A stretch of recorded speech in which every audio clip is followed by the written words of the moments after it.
त्रिविंशोत्तरी महादशा, अष्टोत्तरी महादशा, अष्टोत्तरी महादशेत 108 वर्ष आणि विंशोत्तरी महादशेत 120 वर्ष. पुराणात असं काही काही मांडलेलं असतं की बाबा या ऋषीने इतकी 1000 वर्ष उपासना केली असेल कदाचित, चांगल्या 1200 वर्ष जगला होता. काही योगाभ्यासानं वाढू शकतं, पण कुठेही आमच्या वेदामध्ये असा मंत्र नाही आहे की सहस्र वर्ष जगावं. शतंजीव शरदो व्रतमाना हा असाच मंत्र आहे. 100 वर्षाचीच आयुर्मानाची कल्पना केलेली. पण हे जगत असताना ईश्वराला आपल्याकडून काहीतरी अभिप्रेत आहे आणि आपल्याला ईश्वराकडून अभिप्रेत काहीतरी आहे, आणि हे परस्परम भावयंतः कडून चाललं तरच जीवन उत्तम. आणि पुन्हा हे सगळं करत असताना कृतज्ञता व्यक्त करायची आहे ना. सगळं जगतच जर ईशावास्य आहे तर त्याला आम्ही काय देणार. तरी पण त्याला अभिप्रेत असं आहे की सहयज्ञा प्रजा असं बा. चांगलं असो, वाईट असो, आणि काही असो, संस्कार असो, तर यज्ञाच्या द्वारा त्या देवतांना तुम्ही सांभाळा, म्हणजे त्या देवता तुम्हाला सांभाळतील. एक कृतज्ञता म्हणून करायचं कर्म आहे. पण ते काहीही संकल्पही निश्चित आहे. तुम्ही म्हणाल की हा संकल्प करा, नाही. आत्मबुद्धीला यत्किंचित भाव नाही.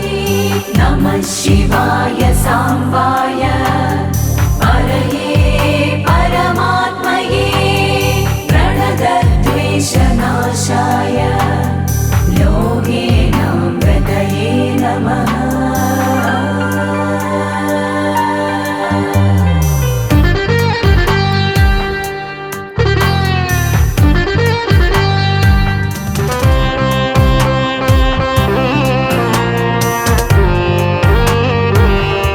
प्राण गेला याचा अर्थ प्राण होता, इथून गेला कुठेतरी आहे.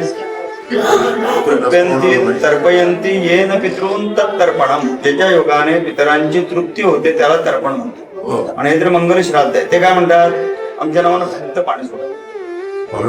बस मी मंत्र म्हणत राहतो, तुम्ही पाणी सोडत राहा. आता हाताला हात लावायचा नाही.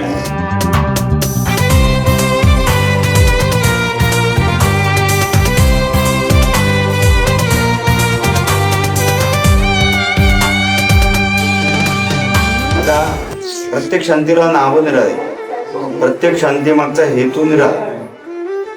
आणि ते 65व्या वर्षी जी करायची आहे त्या शांतीचं नाव आहे महामृत्युंजय शांती. आणि 81व्या वर्षी करायची ती दोन्ही शांतीतला संकल्प केला. त्यानंतर गणपती पूजन, पुण्याहवचन, मातृका पूजन, नांदी श्राद्ध पर्यंत कर्म झालं. आणि ब्राह्मणांना अधिकार दिला की बाबा हे कर्म आमच्या वतीनं तुम्ही करा. आता या यज्ञाच्या ज्या काही देवता आहेत, ब्रह्मादी मंडळ, त्याच्यावरती या कलशाची स्थापना करून सहस्रचंद्र दर्शन आणि महामृत्युंजयाच्या जे प्रयोगामध्ये ज्या दिलेल्या देवता आहेत त्यांची स्थापना, त्यांचं पूजन करायचं, अग्निस्थापना करायची, ग्रहांची स्थापना करायची. आणि मग या देवतांना उद्देशून हवन करायचं. हवन झालं की मग बलिदान, पूर्णाहुती, वजोरधारा, अभिषेक, आरती विरती झाली की मग त्या दिव्यांनी वाजायचं. ब्राह्मणांच्याकडून आशीर्वाद अक्षता घ्यायच्या.